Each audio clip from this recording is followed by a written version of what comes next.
Bethnal Green in East London is one of the most ethnically diverse areas of Great Britain. With a population of around 30,000, the largest single ethnic group is of Bangladeshi origin, making up 38% of the population. We headed here to meet up with a British Bangladeshi fighter who's made a name for herself in the kickboxing world. I'm Ruqsana Begum, current Muay Thai world champion, and this is my world.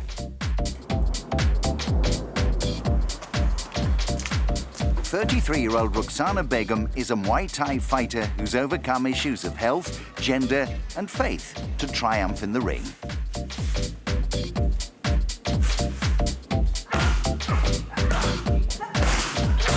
She competes in the 48-kilogram atom weight division, and the 5'3" athlete is a British, European and world champion. I grew up watching Bruce Lee, Muhammad Ali, and I was so inspired by them.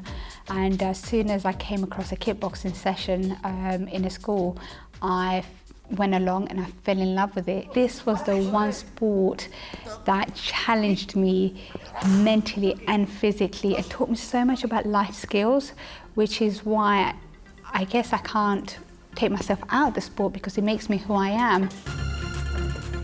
Ruqsana discovered Muay Thai, a form of kickboxing, as a teenager.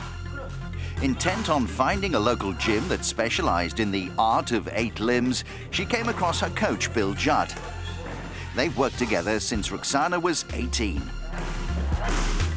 I was running a gym similar to this, okay, in East London, and full of really, I would say, hardcore fighters. Very, very testosterone-driven environment, macho environment. People would say maybe perhaps quite brutal. And in walked this tiny little thing, and went into my office and sat in front of me and said she wanted to be a fighter. And I was like, wow, really?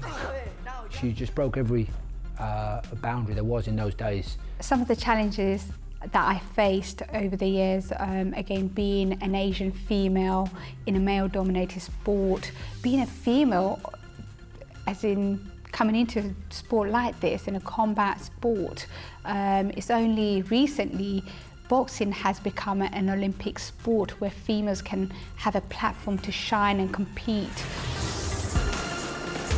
Ruqsana comes from a strict Muslim background.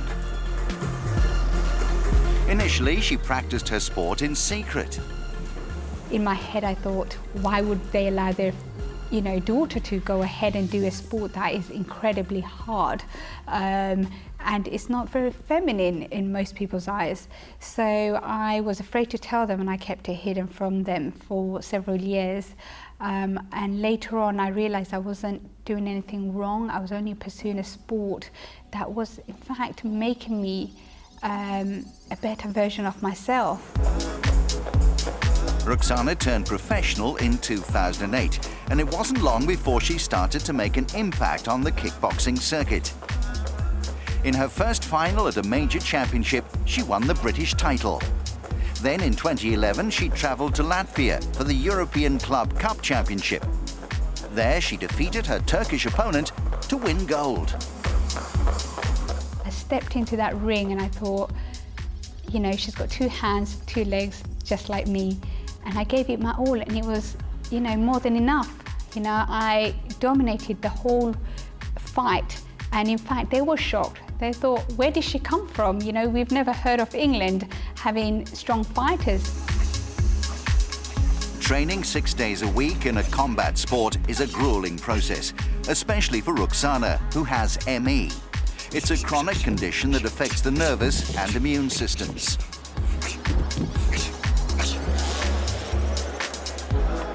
In 2015, on the day of her most crucial fight, Ruqsana had to battle with her health, as well as Sweden's Susanna Salmijärvi, to secure the kickboxing world title. Of course, my world title fight, where I had to get out my sick bed, where I had a fever and the ME cut in. So I didn't know if I was going to make it. I didn't know if I was going to be able to fight, or if I was just going to drop or my body would just collapse. Right to that very second, I'm thinking, now call the fight off, don't do it. And she just looked at me and she said, I'm going to do this, I can do this. I believe the biggest strength when you walk into the ring that you need is your heart and willpower and mental strength, because everyone's fit, but what differentiates you from being a champion and someone who was so close to being a champion is that last push, it's that last kick, it's that last punch when you have no energy, nothing left in the tank. Ruqsana fully immerses herself in her sport. Alongside her own training regime, she's also a personal trainer, motivational speaker, and she teaches weekly women-only kickboxing classes. This session was set up to facilitate for primarily Muslim women, but the number of women I get is actually mixed. I'll get 50% Western women, 50% Muslim women, and it's so fantastic to see that they all share something in common. And it's not about, you know, being Muslim or being female. It's about enjoying a sport and gaining the skills, the life skills through the sport.